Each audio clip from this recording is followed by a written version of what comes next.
نن غټ مشکل دا ده چې د ښځو په حقوقو کې بې انصافي په دغه باب شروع ده. پلار لور ورکوي، د لور مصلحت ته نه ګوري، د جوب مصلحت ته ګوري. دا مړو ته یې ولې ورکوي؟ موړ که ړوند وي که ګوډ وي که شل وي ورکوي یې. غریب که هر څومره ښه ځوان او ښه سړی یې نه یې ورکوي. ولې؟ د ماړه نه ډېرې روپۍ غواړي.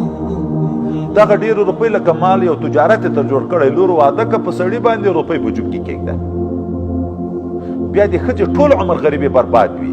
داسې چاته یې ورکړي چې ټول عمر یې زندګي برباد وي، مشوره هم نه وي ورسره. ولې؟ خو د خپل جوب غم یې ورسره نه. مهر د ښځې حق ده، که 1 روپۍ که 1000 روپۍ که لک که کروړ ټوله د ښځې حق ده.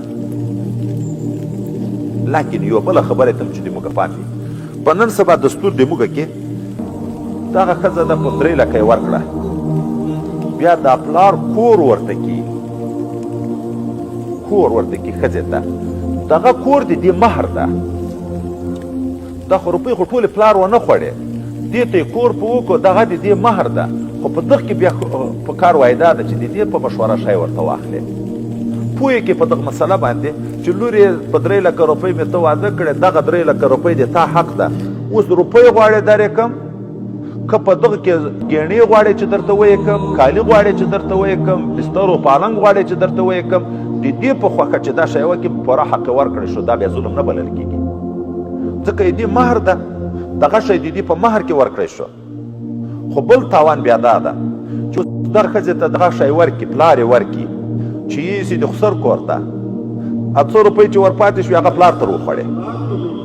دا نن سبا چې موږ رواجو ته ګورو، اوس په 15 لکه یې ورکړي، په 15 لکه کې 2.5 لکه که 3 لکه یې ولګولې، دا 2 لکه خو پلار جوبته کړي.